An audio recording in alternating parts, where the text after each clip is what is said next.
लामेवणजिनमबीरम् अनन्तवर्णादिदंसनसहाबम् भोक्ष्यामि नियमसारम् केवली शुत केवली भणिदम् नमकर अनंत उत्कृष्ट दर्शन अनुमय जिन वीर को कहो नियम सार सुकेवली शुत केवली पर कथित।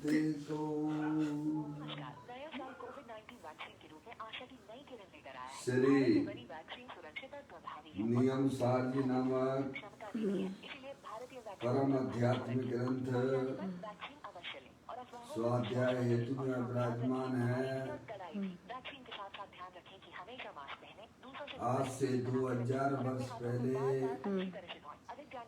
इस महान पवित्र ग्रंथ की रचना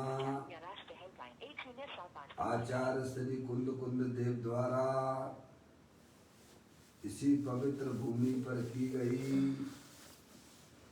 और इसके टीकाकार पदम प्रमलधारी देव मुनराज हैं। ग्रंथ का नाम नियम सार है। नियम से करने योग्य कार्य अपनी आत्मा में सम्यक दर्शन, सम्यक ज्ञान, सम्यक चारित्र रूपी आप जिस व्यक्ति को कॉल कर रहे हैं वह उत्तर नहीं दे रहा। पवित्र पर्याय मोक्ष मार्ग रूपी पर्याय प्रकट करना,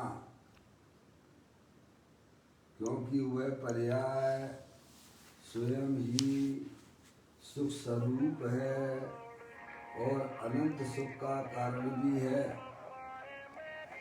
अनादि काल से हमारे आपके आत्मा में पर को अपना जानने वाली, पर को अपना मानने वाली, पर के साथ संबंध रखने वाली ऐसी मोह राग देश रूपी मलिन पर्याय, अपवित्र रूप पर्याय प्रकट है, जो स्वयं दुख स्वरूप है और अनंत दुख का कारण भी है।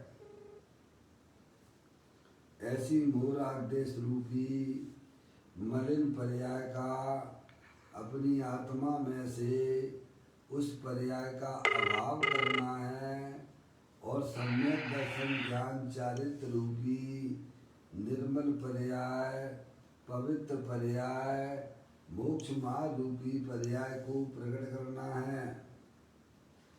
ऐसे कार्य की प्राप्ति जिनवाणी माता के द्वारा अपने आत्मा के स्वरूप को पहचानना, अपनी जो आत्म वस्तु है वह परद्रव, प्रभाव और पर्याय से विभिन्न अखंड ज्ञान ज्योति स्वरूप है। ऐसे गायक प्रभु परमात्मा का माँ जिनवाणी माता के द्वारा परिचय करके तत्पश्चात शरीर रागादि ये सब कर्म कृत वस्तुएं हैं। इनका हमारे आत्मा के साथ में किसी भी प्रकार का कोई सातवां अधिकार परम आलोचना अधिकार है। इसकी चर्चा अपन यहाँ पर कर रहे हैं। इसमें आने वाले कलशों की चर्चा चल रही है। 158 नंबर का कलश आप लोग निकाल लीजिए। प्रारंभिक पाठ करते हुए निराली देश कलश में जो अपने भाव या व्यक्त किए हैं उन्हें कलश करने का प्रयत्न करेंगे। सब जंत के मेरे जंत सुत सर्व भाव दल से मुक्त है। निर्भूल है नित्य पाप है वह परमात्म तत्व है।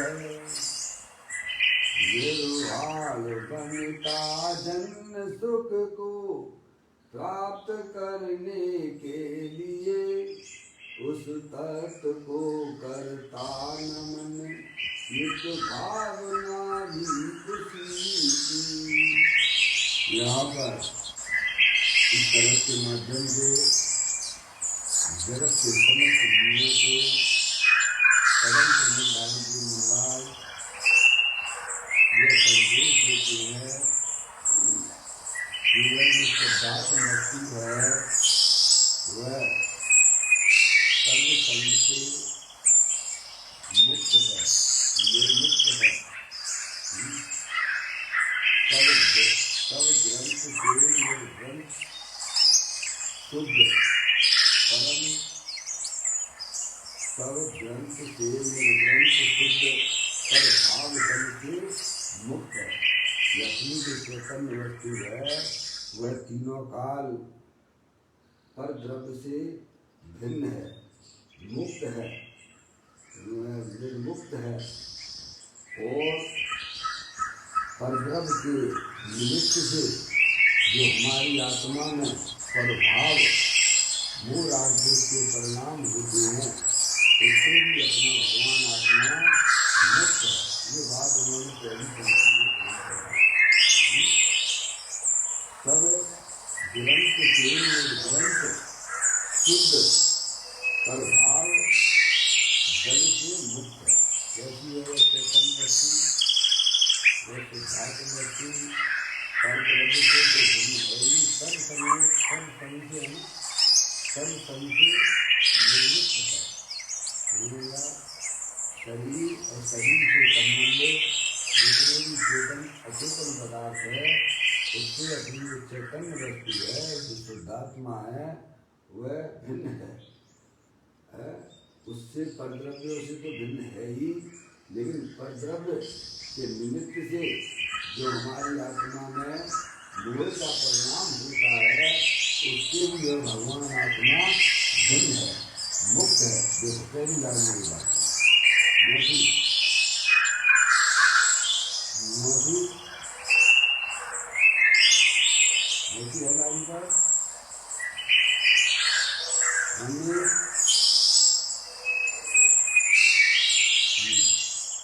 आवाज में आ रही है तबियत ठीक नहीं है क्या? तो आवाज क्यों नहीं आ रही? हाँ, कदम ब्रह्मधारी जो निर्वाण कलश लिखते हुए सिद्धात्मा के शरीर को बताया कैसी है वह चैतन्य वस्तु।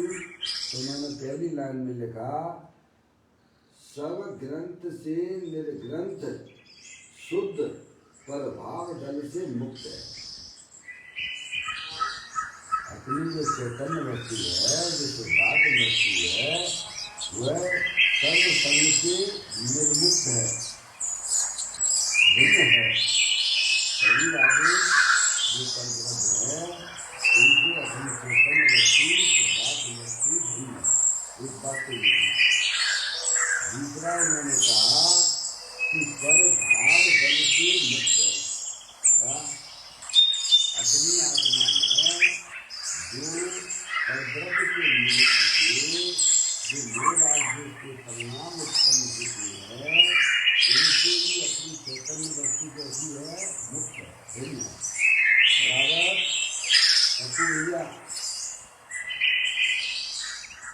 भैया आवाज नहीं आ रही भैया, क्या बात है मौसी? हाँ, अभी मैंने पुकारा था आपको। क्या बताया है कदम प्रमन भाई के मंगाई में कि अपनी जो सिद्धात्म वस्तु है जो शरीर के अंदर जानने देखने वाला पदार्थ है वह शरीर आदि पर पदार्थों से तो भिन्न है ही, लेकिन उसके निमित्त से जो अपनी आत्मा की पर्याय में नैमित्तिक भाव होता है उस मूल राज्य के परिणाम से भी क्या है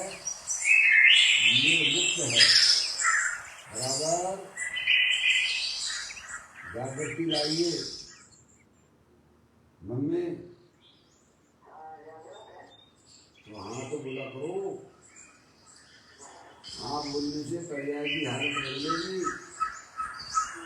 पर्याय में होने वाले जितने भी जो कहना अपने अस्तित्व को स्वीकार जो करता है उसकी पर्याय की हालत बदल जाती है।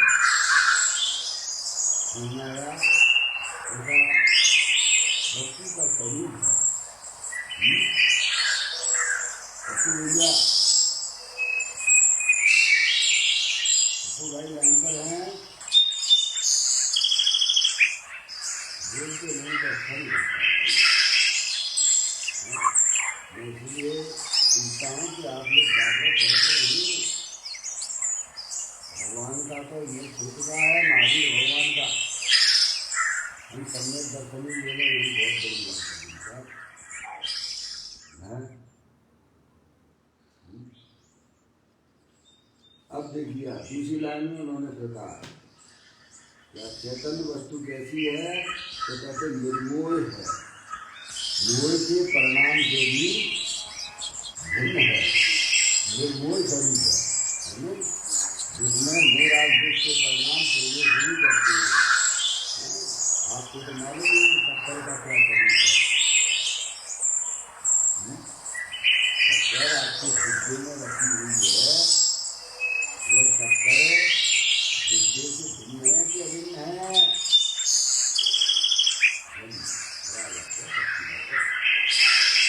ऐसे ही बोला करो भैया।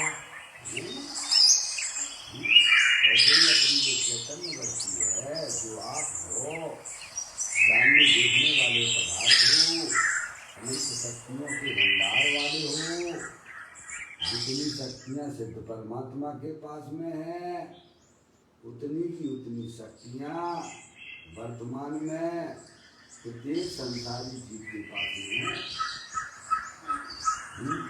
जिस प्रकार से शक्कर डिब्बे के अंदर रखी हुई है वह शक्कर जो है डिब्बे से अत्यंत भिन्न है तो नहीं है? बोलो पापा बोलो। शक्कर डिब्बे से भिन्न है कि अभिन्न है?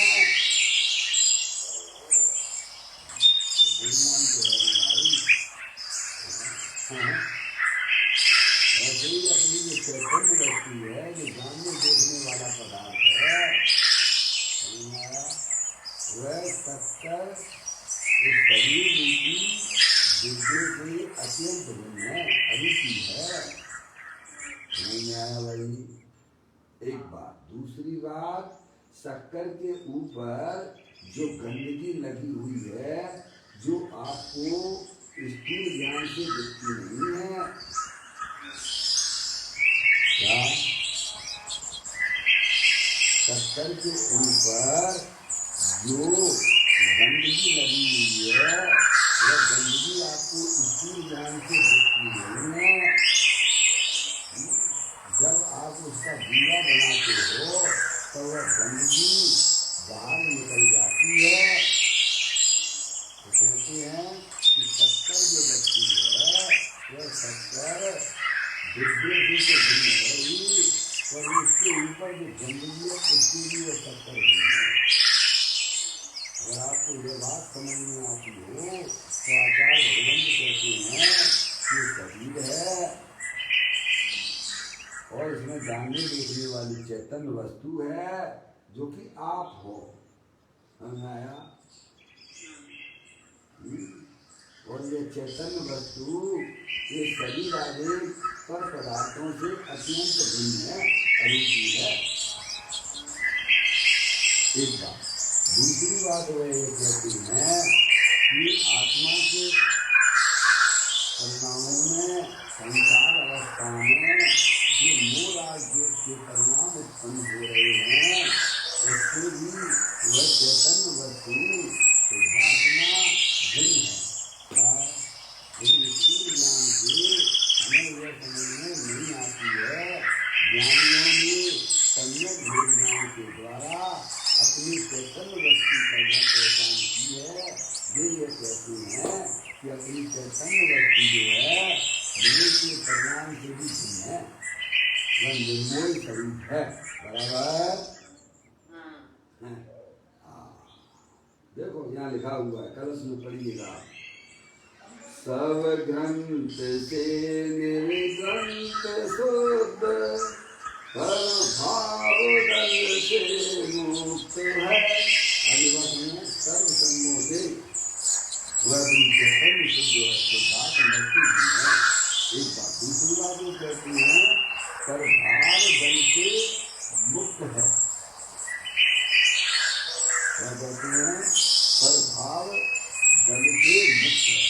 अपनी आत्मा में जो मूल राज्य के परिणाम जो संसार अवस्था में देखे जाते हैं, वो ज्ञान से अगर देखेंगे उसको ज्ञान को समझ में नहीं आती है। दिलवानी माता के द्वारा ज्ञान मुक्ति की उत्पत्ति कीजिएगा, नहीं आया? आचार्य गुरुदेव क्या कहते हैं? मेरे निज वैभव का जन्म आगम के अभ्यास से और स्वानुभव के द्वारा मैंने निज वैभव का जन्म हुआ है। तो पापा आपका कैसे होगा? हैं? आपका कैसे होगा? आप जिस व्यक्ति को कॉल कर रहे हैं अपना कैसे होगा? उसी प्रकार होगा जैसे उनका विधि एक ही है। तो समय बर्बाद करने से कोई मतलब नहीं है, रहना तो पड़ेगा पापा, आत्मा बन के ही रहोगे। Number you are calling is switched off, please call again later. पदार्थों को कितना भी आप अपना मानिए, पर वे आपके और हमारे कभी होने वाले नहीं है। समझदारी यही है कि समय रहते चेत गए तो आपने अपनी आत्मा को इस संसार सागर से बाहर निकाल लिया। ये मनुष्य पर्याय इसके लिए मिली है कि अपनी चैतन्य वस्तु का परिचय करके दुखों से बचा लेना भाई साहब। कहते हैं सब ग्रंथ से निर्ग्रंथ शुद्ध पर भाव दल से मुक्त है। निर्मोह है निष्पाप है वह परम आत्म तत्व है। आगे बात समझ लो भाई साहब। अपनी चैतन्य वस्तु पर द्रव और पर भाव से भिन्न निर्मोह स्वरूप है, निष्पाप है, जिसमें मूल देश रूपी पाप कलंक से अपनी चैतन्य वस्तु है भाई साहब भिन्न है, शुद्ध है। जो शुद्ध जाने आत्म को, वह शुद्धता को प्राप्त करे। अगर आपको अपनी पर्याय में पवित्रता चाहिए, निर्मलता चाहिए, सम्यक दर्शन ज्ञान चारित्र रूपी निर्मल पर्याय की उत्पत्ति करना है, जो शुद्ध जाने आत्म को। मौसी किसको जाने? शुद्धात्मा। आप शुद्धात्मा तो हो। पर्याय में शुद्धता कैसे प्रकट होती है? तो कहते द्रव्य स्वभाव को शुद्ध जानने पर, उसके सन्मुख पर्याय का होने पर द्रव्य पर्याय में शुद्धता प्रकट हो जाती है। अब इसमें क्या करना पड़ेगा मौसी? कितने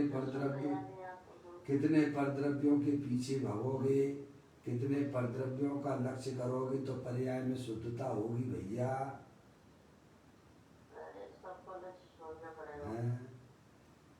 मौसी सोच लो मौसी, अगर अपनी पर्याय में आत्मिक आनंद प्राप्त करना हो, पवित्र पर्याय प्रकट करनी हो, तो भाई साहब परद्रव्य से कुछ भी आप लाभ होने की संभावना मत समझिएगा। चाहे बाहर में पर परमात्मा भी क्यों ना हो, उनके लक्ष्य से पर्याय में पवित्रता प्रकट नहीं होती है। अगर आपको अपनी आत्मा की पर्याय में पवित्रता प्रकट करना हो तो किसका लक्ष्य होना चाहिए, उसमें किसकी दृष्टि होना चाहिए हैं? अच्छी तरह से बोलो भाई। अपने द्रव्य स्वभाव की दृष्टि हुए बिना किसी की भी पर्याय में पवित्रता प्रकट नहीं होती है। ये मोरा देश के परिणाम, यह मेरे अपवित्र पर्याय है। जो परद्रव्य को अपना जानने से, परद्रव्य को अपना मानने से, पर का लक्ष्य करने से उत्पन्न हो रही है, वही संसार है। ऐसी मलिन पर्याय को, अपवित्र रूप पर्याय को अपनी आत्मा में से विदा करना हो तो शुद्ध जाने आत्म को वह शुद्धता को प्राप्त हो। ये काम तो करना ही पड़ेगा। मम्मी, ये काम तो क्यों करना पड़ेगा? ऐसी बात क्यों कह रहे हो? क्योंकि इसके बिना सुखी नहीं रहेंगे। क्योंकि आप आत्मा हो और आत्मा ही रहोगे, इसीलिए पड़ेगा शब्द है। समझ में आया? आत्मा हो और आत्मा ही रहोगे तो गंदी पर्याय के साथ में रहोगे कि पवित्र पर्याय के साथ में रहोगे? रहना तो पड़ेगा, आत्मा बन के ही रहना पड़ेगा। शरीर आदि पर पदार्थों से कितना भी प्रेम कर लो, पर मम्मी वे तुम्हारे और हमारे हो सकते नहीं है। इसीलिए समझदार लोग होते हैं, चतुर लोग होते हैं, वे शरीर आदि पर पदार्थों में अपनापन छोड़ देते हैं। जैसे सांप जो है ना अपनी खांचली को छोड़ देता है ना, ऐसे ज्ञानी जीव शरीर रागादिक रूपी खांचली को वेद ज्ञान के द्वारा छोड़ देते हैं। दृष्टि में छोड़। समझ में आया? ऐसी चैतन्य वस्तु दे देवल में विराजमान है, उसका ज्ञान करो, उसका श्रद्धान करो, और उसमें ही अपनी पर्याय को मग्न करो। इसे ही अत्यंत परमात्मा ने धर्म कहा है। पर धर्म के पीछे घूमने से तुम्हारा कोई कल्याण बल्याण नहीं होगा। अपने आत्मा के स्वरूप को पहचान लो भाई साहब। जब ही जिए आत्म जाने, तब ही जिए शिव सुख ठाने। आपा, सिद्ध भगवान सुखी है कि दुखी है? सुखी। कितने सुखी हैं? भरपूर सुखी हैं। सिद्ध भगवान जैसा आनंद लेना है कि नहीं लेना है? तो कैसे मिलेगा प्रभु? जैसे प्रभु ने प्राप्त किया है कैसे मिलेगा? अपने आत्मा के स्वरूप को पहचानो। अपनी चैतन्य वस्तु दे देवन में विराजमान है, शरीर से भिन्न है, राग आदि पंडितियों से भी भिन्न है। ऐसी चैतन्य वस्तु का जो परिचय करती है, ज्ञान करती है, श्रद्धान करती है, उसमें अपनापन स्थापित करती है, उनकी पर्याय में निर्मलता, पवित्र पर्याय, मोक्ष मार्ग रूपी पर्याय की उत्पत्ति होती है। उसको ही अत्यंत परमात्मा ने धर्म कहा है। पर द्रव्यों के पीछे घूमते रहना ये धर्म नहीं है, ये तो संसार का कारण है भाई। थोड़ा सा पुरुषार्थ बढ़ा लो।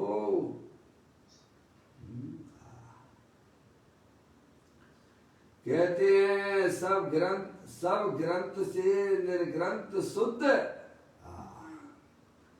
पर भाव दल से मुक्त है। अपनी जो शुद्ध चैतन्य वस्तु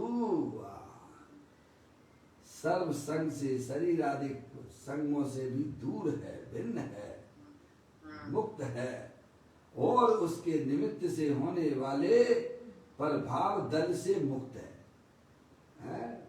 अपनी आत्मा में जो पर द्रव्यों का लक्ष्य करके जो हमारी आत्मा की पर्याय में जो मोह राग देश के परिणाम उत्पन्न होते हैं, उनसे भी अपना भगवान आत्मा वह शुद्धात्मा भिन्न है। ये दो पंक्तियों में ये बात आई, देखिए आप। सब ग्रंथ से निर्ग्रंथ शुद्ध, पर भाव दल से मुक्त है, निर्मोह है, निष्पाप है, वह परम आत्म तत्व है? ये चर्चा दिगंबर जैन ग्रंथों के अलावा अन्य मतों में आपको सुनने को तक नहीं मिलेगी, क्योंकि वहाँ ये चर्चा की कोई लिखा पढ़ी नहीं है। समझ आया? अपने महान पुण्य के उदय से दिगंबर कुल मिला, और ये चर्चा आपके सामने वस्तु स्वरूप को बताने वाली मिल रही है। अब देरी किस बात की है? सेवन का।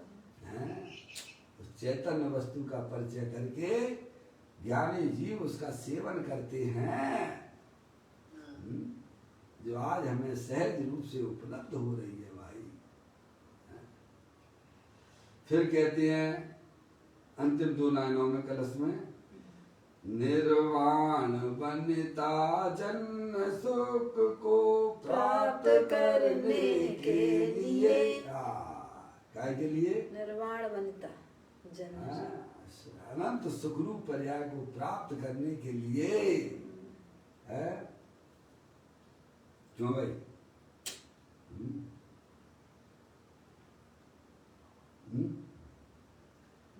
पापा, काय के लिए? पर्याय में निर्माण का प्राप्त करने है कि नहीं करना है? महावीर भगवान का तो निर्माण हो गया कि नहीं हो गया? है?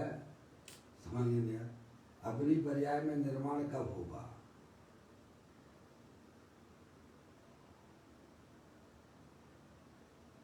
कुछ ऐसा प्रश्न पूछ लिया जिसका जवाब आप नहीं दे पाओ?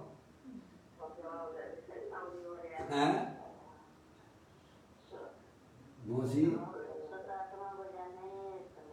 बस क्या सुंदर बात कही है मौसी आपने। जब मैं शुद्धात्मा का परिचय करूंगा, जब मैं उसे अपना ही मानूंगा, अपनी पर्याय को शुद्धात्मा में लीन करूंगा, तो हमारी पर्याय में भी भगवान जैसी पर्याय की उत्पत्ति हो जाती है। ये भगवान की पूजा का, भगवान की भक्ति का, स्वाध्याय का है भाई साहब, सबका एक ही काम है कि अपने शुद्धात्मा का परिचय करो और भाई साहब उसके आनंद की मस्ती में मस्त रहो, तो पर्याय में अल्प काल में निर्वाण की प्राप्ति हो जाती है? तो कहते हैं निर्वाण बनता जन्म सुख को प्राप्त करने के लिए, उस तत्व को करता नमन नित भावना भी उसी की है। पदम प्रमल दाई देव कहते हैं, आचार्य अमृतचंद देव भी यही कहते हैं, मैं द्रव्य स्वभाव से तो मुक्त हूं, लेकिन मेरी पर्याय में अभी कलुषता शेष रह गई है। उसको भी नाश करने के लिए मैं समय सार आदि ग्रंथों की टीका लिखता हूँ, क्योंकि उनके निमित्त से टीका लिखने के काल में मेरा उपयोग अपनी शुद्धात्मा में मग्न होता चला जाता है, टीका के कारण से नहीं। टीका के काल में भाई साहब मेरी पर्याय में और भजन अपने त्रिकालिक ध्रुव भगवान आत्मा की तरफ हो जाता है, तो परम विशुद्धता की प्राप्ति हो। विशुद्धता तो है,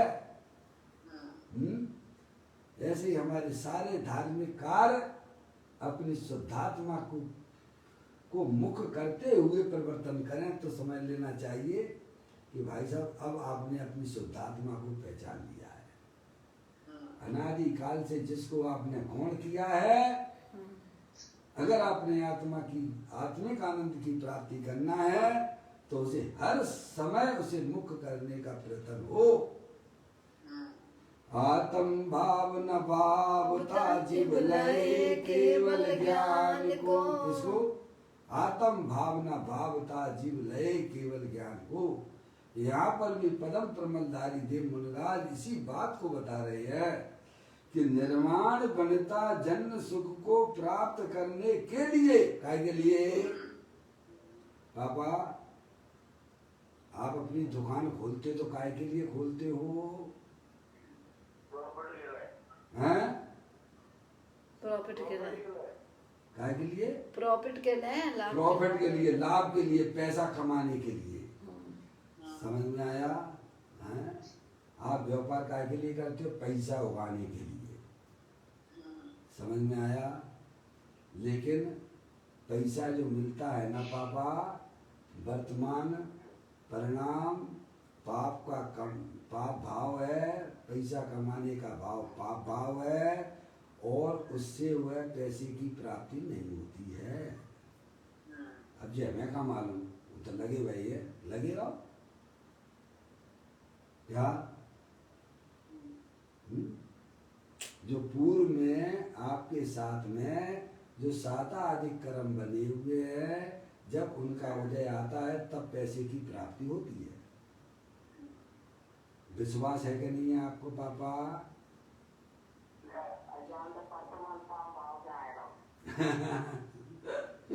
मैं चतुराई से आया, मैं चतुराई से आया।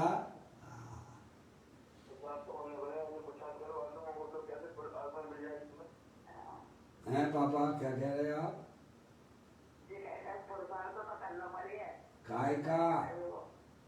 काय का पुरुषार्थ अपने आप कैसे मिल जाए? हैं?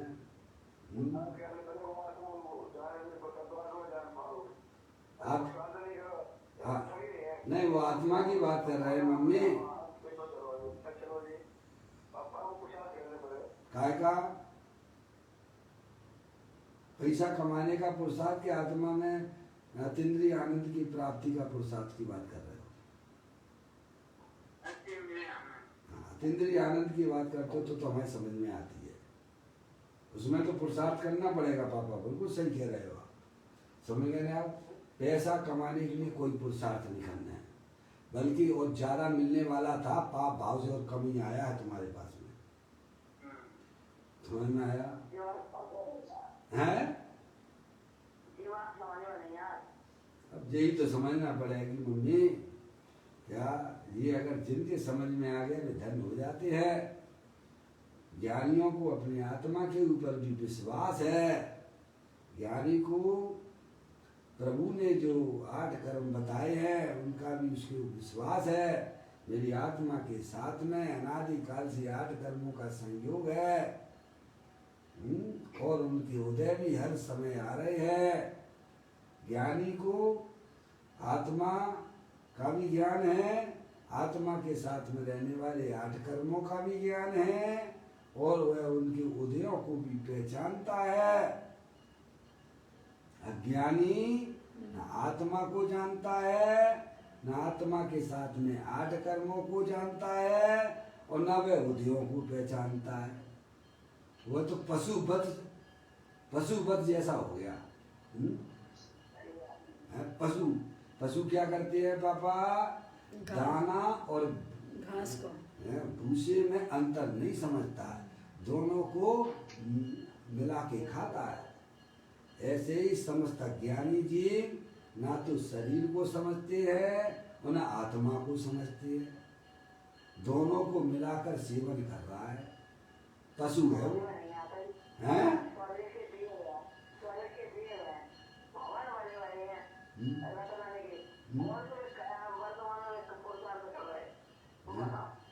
वही तो कह रहा हूँ ना, है?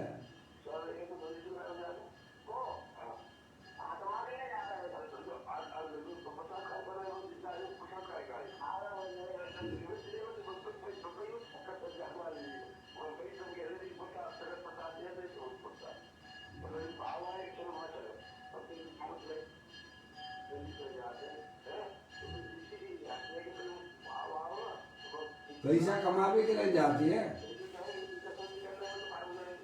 नहीं, वो जो है जाते हैं काय के लिए जाते हैं, भगवान के दर्शन करने के लिए जाते हैं, काय के लिए जाते हैं।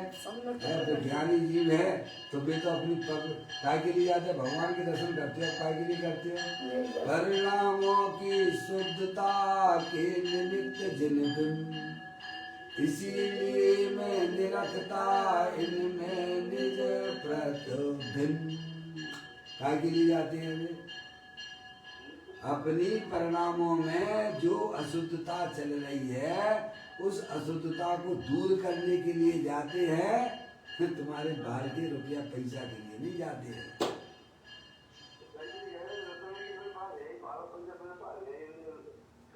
अपने पास नहीं है इसीलिए अपन जाते हैं कमाने के लिए। क्यों बाबा? हाँ?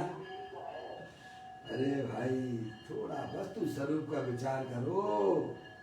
अरे कई व्यक्तियों को तो भाई साहब ऐसे खजाने मिल जाते हैं, पापा कोई कमाई वमाई नहीं करते हुए, चलते चलते में ही क्या समय है?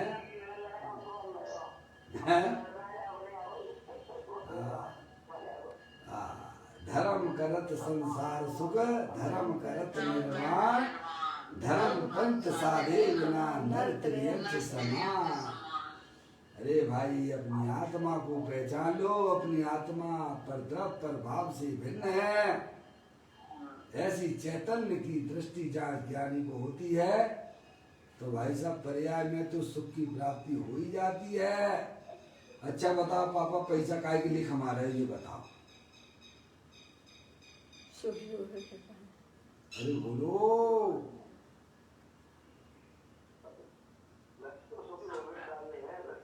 तो क्या हो रहे हो? कितने कमा लिया आपने? पहले की अपेक्षा कम है कि ज्यादा है? इसी पर्याय की बात कर रहा हूँ, इसी पर्याय की बात कर रहा हूँ पापा। पहले अपन किराए के मकान से रहते थे कि नहीं रहते थे? इसी पर्याय की याद कर लो। आज घर का मकान हो गया तो बहुत सुखी हो गए होगे ना।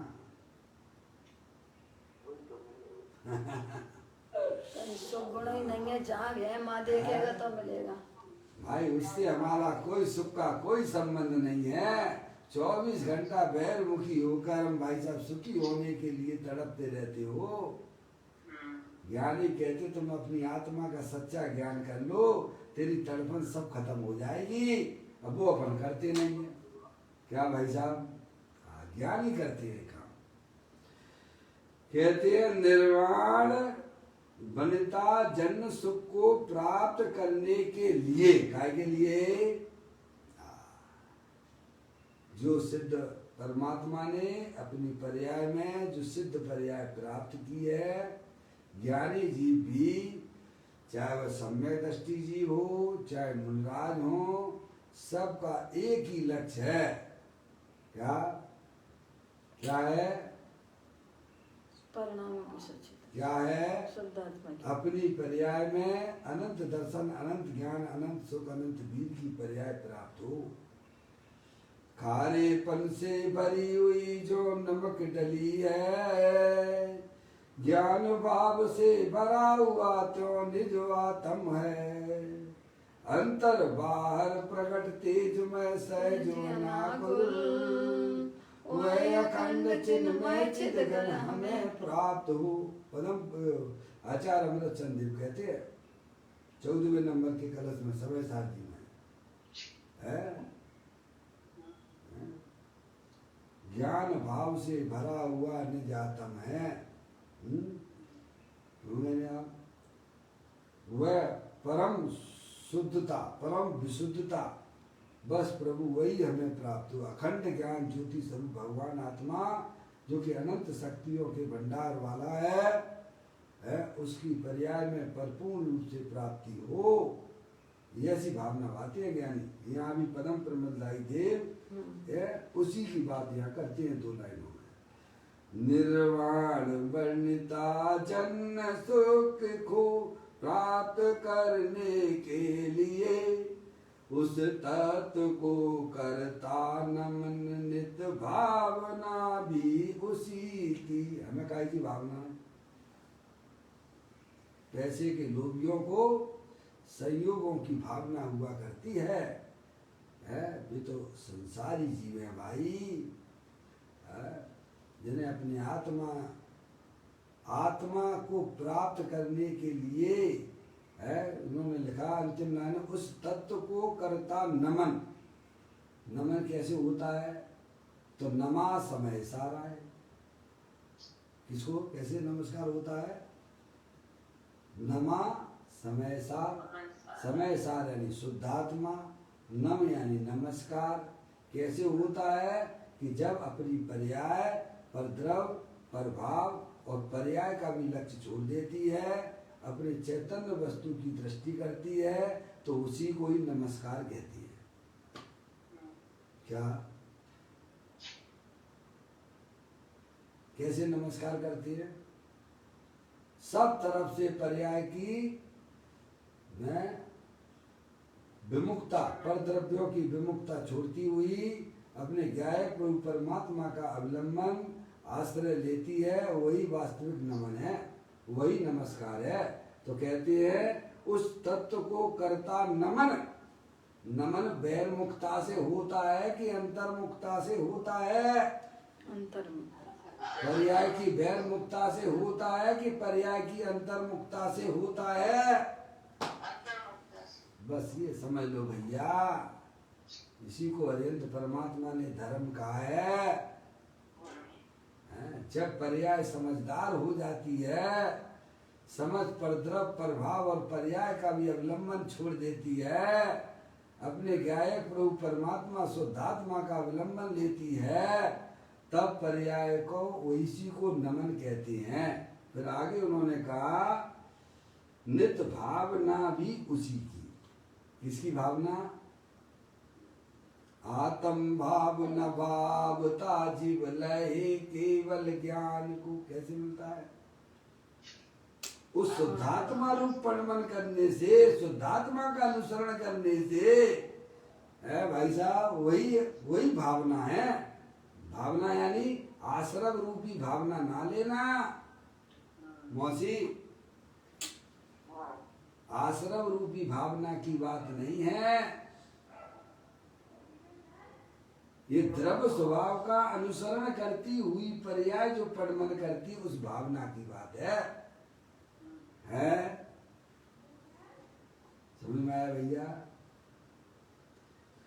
तो कहते हैं उस तत्व को करता नमन नित भावना भी उसी की है।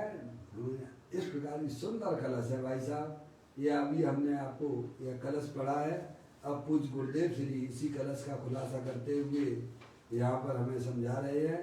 कल अपन ने यह बात पढ़ी थी कि मोह किसे कहना, परद्रव्य, अपनी आत्मा की सावधानी छोड़कर परद्रव्यों की सावधानी जो निरंतर हमारी पर्याय में चल रही है, शरीर को साधना है भाई साहब। और शरीर से संबंधित जितने भी लड़के, लड़कियां, स्त्री, पुत्र आदि हैं, रुपया, पैसा, कितनी सावधानी है रुपये पैसे की है भाई साहब। वो आत्मा का विराधक परिणाम है। तो कहते मोह किसे कहना? अपने स्वरूप की सावधानी के अलावा किसी भी परद्रव्य की सावधानी करना, उसका नाम मोह है। एक बात तो ये कल आई थी। दूसरा उन्होंने यह भी कहा था और चैतन्य स्वभाव मोह से रहित निर्मोह है। क्या आत्म वस्तु परद्रव्य से तो भिन्न है ही, और परद्रव्य के लक्ष्य से जो हमारी आत्मा में मोह के परिणाम उत्पन्न होते हैं, उस मोह के परिणाम से भी अपनी चैतन्य वस्तु भिन्न है। ये बात कल अपन ने पढ़ी थी। अब आगे की चर्चा पेज नंबर 904 पर आ जाइए आप। नियम सार प्रवचन चल रहा है आगे। समस्त पुण्य पाप, 904 नंबर का पेज है। समस्त पुण्य पाप से पार, पार का मतलब भिन्न। पार का मतलब क्या लेना मौसी? भिन्न। अपनी आत्मा में जो भी राग आदि पुण्य पाप रूप से होते हैं उनसे अपनी चैतन्य वस्तु भिन्न है। पार का मतलब भिन्न, तथा समस्त प्रभावों से मुक्त रहित है। ऐसे परमात्म तत्व की भावना ही मोक्ष के अतीन्द्रिय सुख की कारण है। ये काम करो ना भाई साहब। अरे गाय का बछड़ा भी होता है ना, है भाई साहब, अपनी माँ का दूध पीने के लिए जाता है तो उछलते उछलते हुए जाता है। नहीं है पता तो जा चले जाना। है समझ में आया? थोड़ी बहुत अगर रुकावट भी कहीं आती हो, मैं देखता हूँ उसको, थोड़ा कुर्सी अड़ रही थी और कुर्सी में जीभ लात मारी माने, समझ में आया, और अपनी माँ का दूध पीने लगता है, उछलते हुए जाता है। ऐसे ही ज्ञानियों की पर्याय है, उछलती हुई अपनी चैतन्य द्रव्य को अवलंबन लेती है। थोड़ी बहुत रुकावट भी आती हो तो वह उसको इग्नोर कर देता है। कहते हैं ऐसे परमात्म तत्व की भावना ही मोक्ष के अतीन्द्रिय सुख की कारण है। इसलिए मैं अशरीरी सुख के लिए, मैं पदम प्रबंध मैं अशरीरी सुख के लिए सदा सम्यक पदे परमात्म तत्व को भाता हूँ, प्रणाम करता हूँ और उसमें ही स्थिर होता हूँ। क्या ये काम करते हैं मुनिराज? अगर उन्हें मुनिराज को जानना है कि मुनिराज जंगल में क्या करते हैं तो ये करते हैं। समझ गए? हमारे तीर्थंकर जब मुनि बने थे कि चुकाई के लिए बने थे, उन्हें क्या कमी थी पापा? अरे बोलो हैं? सोचिए, उनके पास में बारे के वैभव की कोई कमी थी क्या? है? उनका शरीर भी ऐसा होता है, उसमें रोग नहीं होते हैं भाई, इतना मजबूत होता है, पर वे कभी भी उनको अपना नहीं मानते हैं। और हमारे पास में कुछ नहीं है तो हैं? अरे कुछ तो शिक्षा लो प्रभु। जिस कुल में पैदा हुए हो उसकी थोड़ी सी लाज तो रखो। 24 घंटा किसके लिए मरते हो? न दिन चैन न रात चैन, ये कैसा चैन? जैन कुल में पैदा हुए हो तो कुछ अपने पूर्वजों से कुछ शिक्षा ले लो। कहते हैं मैं शरीरी सुख के लिए सदा सम्यक पले परमात्म तत्व को भाता हूँ, प्रणाम करता हूँ और उसमें ही स्थिर होता हूँ। देखो आचार्य देव को ऐसी ही एकाग्रता बरतती है क्या? एक बार जिसने अपनी शुद्धात्मा का परिचय कर लिया, अब उसका उपयोग भले ही उसकी कमजोरी से है भाई साहब, इधर उधर चला भी जाता हो मौसी, लेकिन वापस फिर वह अपनी आत्मा की तरफ बढ़ जाता है। समझ में आया? ऐसी कोई चैतन्य वस्तु है। आचार्य देव की ऐसी ही एकाग्रता बरतती है। कैसी? निरंतर अपने ज्ञायक प्रभु परमात्मा में भ्रमण करते हैं वे।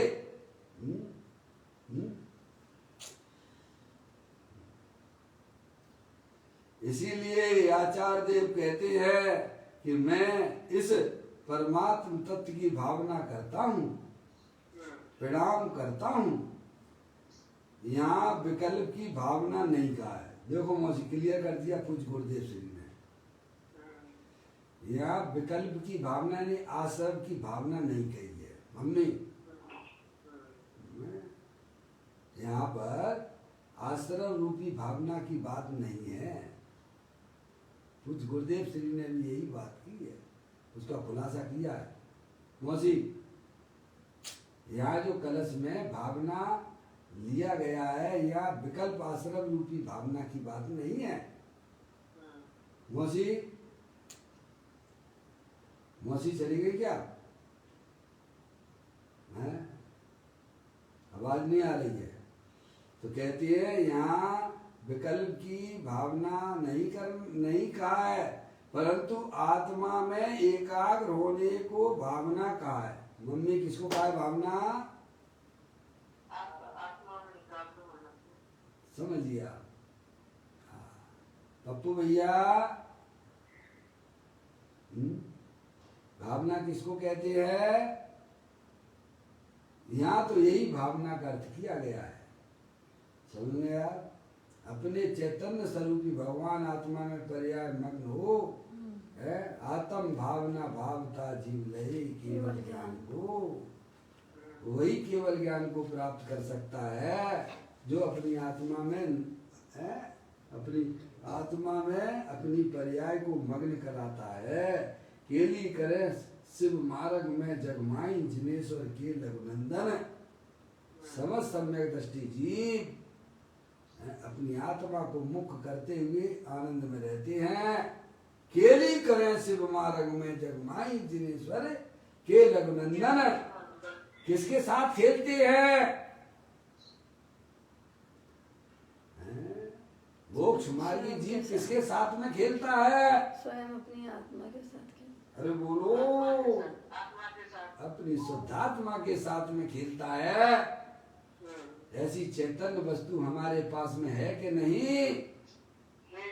हम किसके साथ खेलते हैं? अरे भाई बोलो। पर पदार्थों के साथ खेलते हैं, संयोगों के साथ खेलते हैं। स्पर्श इंद्री के विषयों के साथ खेलते हो, रसना इंद्री के अंदर में भावना करते हो। है कल सीरियल में क्या आया था? है भाई साहब, ऐसी आपकी भावना तैयार कर दी जाती है कि आपका बेचैनी हो जाती है कि अब देखे उसके बाद क्या होगा। काहे की भावना है पापा? पाप की। है क्या होगा उससे?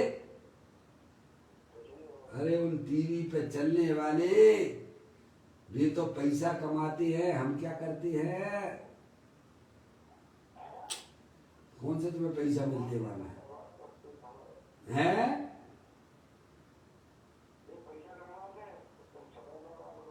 सोचिएगा, मनुष्य पर्याय का इतना कीमती समय मिला है, इतना कीमती बढ़िया समय आपको मिला है, ट्रेन चार्जी एक गति में होते तो पापा क्या मिलता बोलो। अभी आपके पुण्य के उदय से मनुष्य पर्याय मिली, माँ जनवाणी माता का समागम मिला, बताने वाले भी मिल गए तो भी हमारी पर्याय में चेतती नहीं है। अरे तो पंडित टोडरमल जी साहब की भाषा में यही कहा जा सकता है, जैसे दरिद्री को चिंतामणि रतन के दर्शन कराएं और वह ना करे तो उसके अभाग की महिमा हमसे नहीं कही जाती है। घोड़ी को अमृत पान कराए और वह ना करे तो उसके अभाग की महिमा हमसे नहीं कही जाती है। ऐसे ये मनुष्य पर्याय मिली है, पंच परमेष्ठी का शरण मिला है, उनका संयोग मिला है। वे हमें समझाते भी हैं तो भी हम अपनी बुद्धि उस चैतन्य तत्व को समझने में नहीं लगाते हैं। उसके अभाग की महिमा हमसे नहीं कही जाती है भाई। कहती है यहाँ विकल्प को भावना नहीं कहा है, परंतु आत्मा में एकाग्र होने को भावना कहा है। क्या है भावना? यह भावना शब्द आया ना, परम प्रबंधाई देव ने लिया, अपनी आत्मा में अस्थि की मस्ती में मस्त रहना। आत्म भावना भावता जीव लय केवल ज्ञान को, बैर मुक्ता से नहीं, अंतर मुक्ता। अब जो अपनी आत्मा के साथ में खेलता है, शुद्धात्मा के साथ में खेलता है, उसी को भावना कहते हैं। जो पंच इंद्रिय के विषयों में निरंतर अनादि काल से खेलता चला आ रहा है, वह तो संसार का मार्ग है, कोई वह मोक्ष मार्ग नहीं है। इसलिए ज्ञानी समझदार होते हुए अपनी चैतन्य वस्तु का ज्ञान कर लेते हैं, परिचय कर लेते हैं और निरंतर फिर भाई साहब अपनी आत्मा के साथ खेलना पसंद करते हैं, ऐसी उनकी अंदर की भावना हुआ करती है। अब देखिएगा यहाँ एक भाई ने प्रश्न किया है, पात्रता के लिए तो स्वभाव का अवलंबन चाहिए ना। पापा आपका प्रश्न आ गया। पापा प्रश्न समझ में आ रहा है? पात्रता के लिए स्वभाव क्या, स्वभाव का अवलंबन चाहिए ना चाहिए? ऐसी थोड़ा मिल जाएगा घर बैठे भगवान आप भगवान बन जाओ, तुम्हें भगवान की पूजा करो, भक्ति करो, संवेद शेखर जी की 2 4 5 मिनट 10 20 कितनी यात्रा करो तो भगवान तो तुम्हारा कल्याण होगा। स्वभाव चाहिए कि नहीं चाहिए मौसी? अरे स्वभाव संसार का कारण है, जैसे अशुभाव संसार का कारण है वैसे स्वभाव भी संसार का कारण है, वह कोई तुम्हारी मुक्ति का कारण नहीं है। अपनी आत्मा में स्वभाव कितनी बार हुआ है पता है?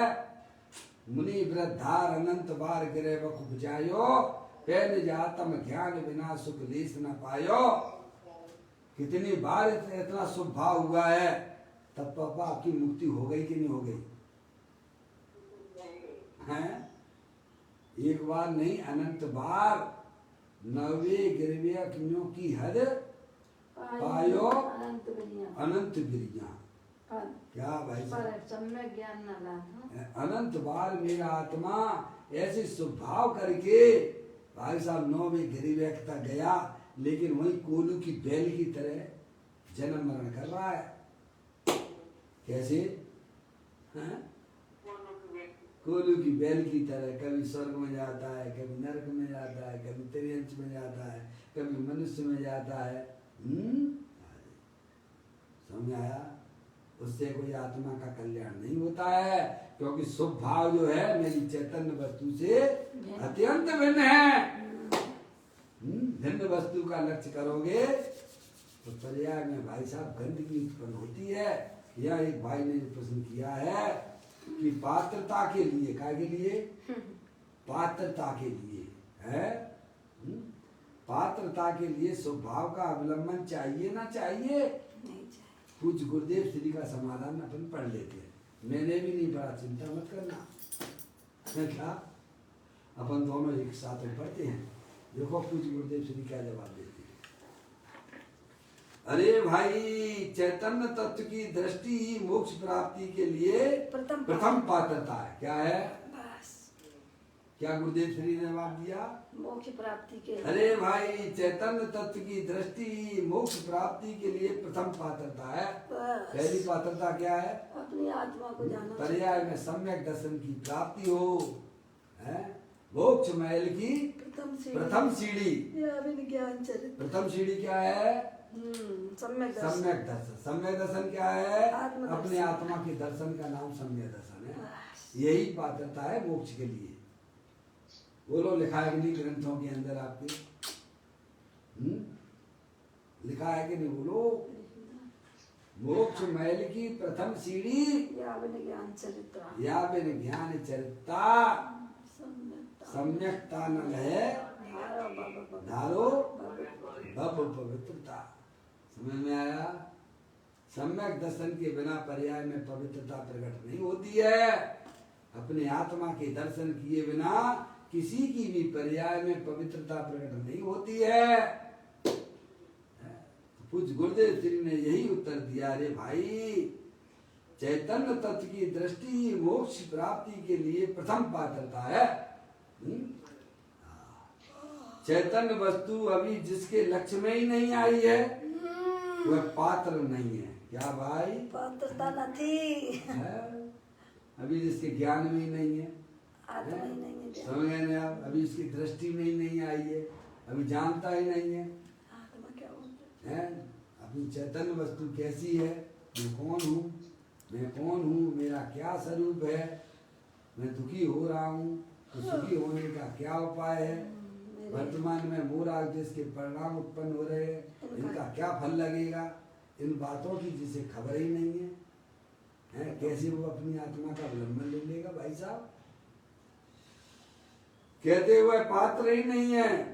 मोक्ष के लिए शुभ भाव करना पात्रता नहीं कहलाती, क्योंकि अंदर चैतन्य स्वरूप मूल वस्तु की दृष्टि हुए बिना पात्र नहीं कहलाता। सम्यक दृष्टि जीव ही वास्तविक पात्र है। किसको कहा है? जिसने अपनी चैतन्य वस्तु का अवलंबन लिया है, आश्रय लिया है, वही सम्यक दृष्टि जीव है और वही पात्र जीव है। उसने अपने श्रद्धा रूपी पात्र में अखंड चैतन्य वस्तु को श्रवण मनन करके उसे लक्ष्य में लिया है। देखो विधि भी बता दी साथ में, क्या विधि भी बता दी है। उसने अपनी श्रद्धा रूपी पात्र, सबसे पहले श्रद्धा, क्या श्रद्धा होना चाहिए? मैं शरीर नहीं हूँ, मैं तो अखंड ज्ञान ज्योति स्वरूप भगवान आत्मा हूँ। रागादिक पंडितियां भी मैं नहीं हूँ, मैं तो चेतनेश्वर भगवान आत्मा हूँ। पहले श्रद्धा में तो बैठा लो। हैं? श्रद्धा का पता नहीं है, हैं? और उपसम ज्ञान को अपने आप को पात्र समझने में लग गए कि मैं ज्ञानी हूँ। समझ में आया? अपने आप को चेतनेश्वर आत्मा रूप से स्वीकार करना, मैं शुद्धात्म वस्तु हूँ। तो कहते हैं मोक्ष के लिए शुभ भाव करना पात्रता नहीं कहलाती है। मैंने आप जैसे जो है किसान होता है पापा, किसान खेती काय के लिए करता है? भूसे के लिए करता है कि दाने के लिए करता है? काय के लिए? दाने के लिए। दाना यानी दाना समझते गेहूं, धान की बात नहीं कर रहा हूं।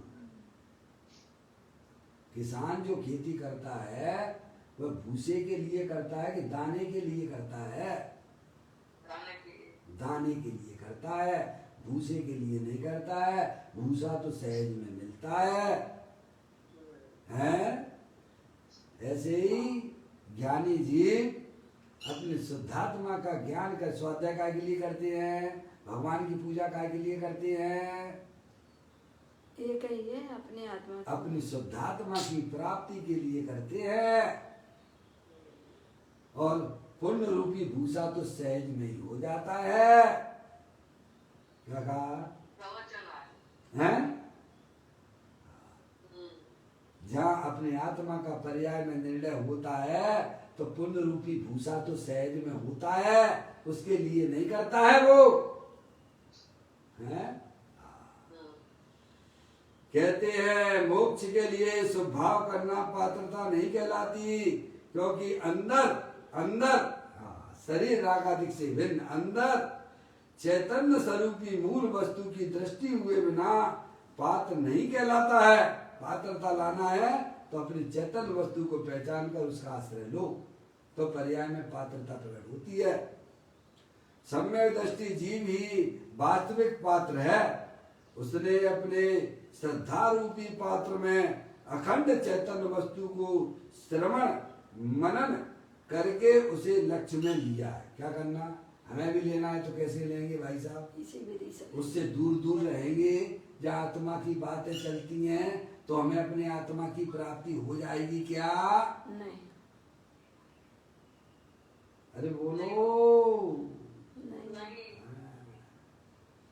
जनवाणी से दूर रहोगे तो तुम्हें तुम्हारा आत्मा कभी मिलने वाला नहीं है। ऐसे ही जन्म मरण करते रहोगे। तो कहते सम्यक दृष्टि जीव ही वास्तविक पात्र है।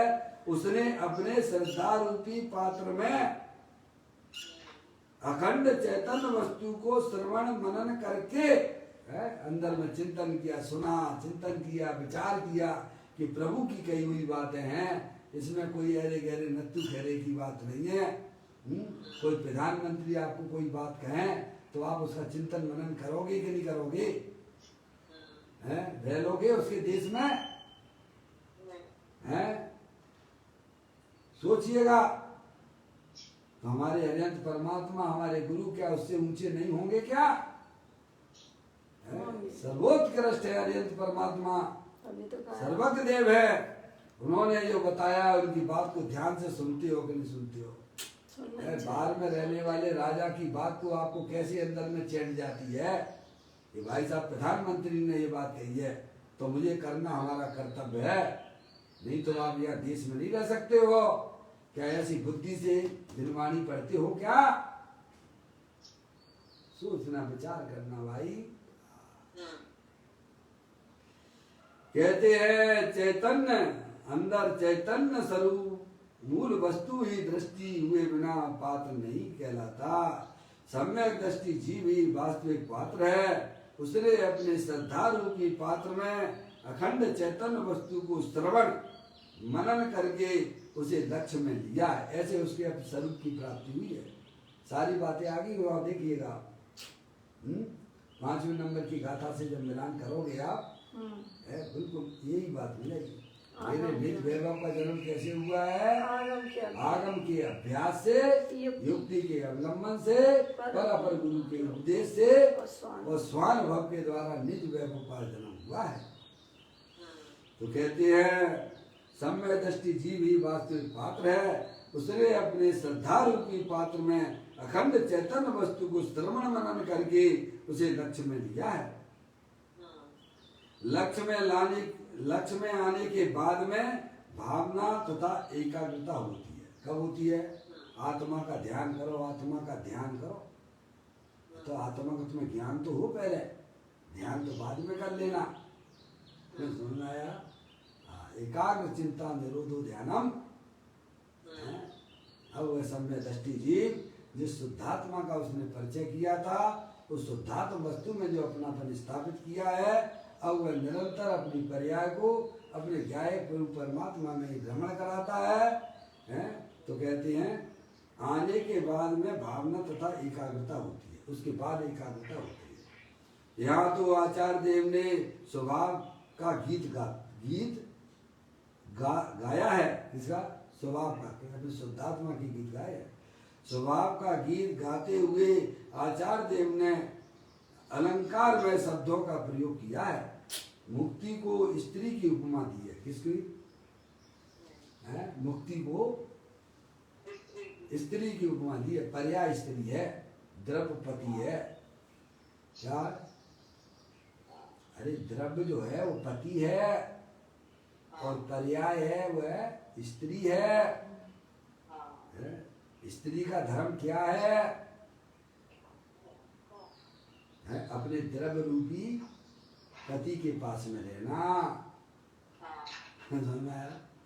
तो कहते हैं स्त्री की उपमा दी है। यहाँ भी वीतरागी भावना को ही बताया है, राग भाव को नहीं, राग भाव को नहीं, क्योंकि स्त्री मात्र यह शब्द राग का कारण नहीं है। स्त्री मात्र यह शब्द राग का कारण नहीं है। अब यहाँ एक भाई ने प्रश्न किया है, वह उसका जो प्रश्न है कल अपन यहाँ पर पढ़ेंगे और पूज्य गुरुदेव से भी उसका समाधान करेंगे। अपनी चर्चा समय के अनुसार पूरी हुई। निज निधि निज में बताई, ये अनंत अनंत उपकार है, उसके लिए जिनवाणी मांगो, वंदना सतबार है, वंदना सतबार है। 9 बार नमोकार मंत्र।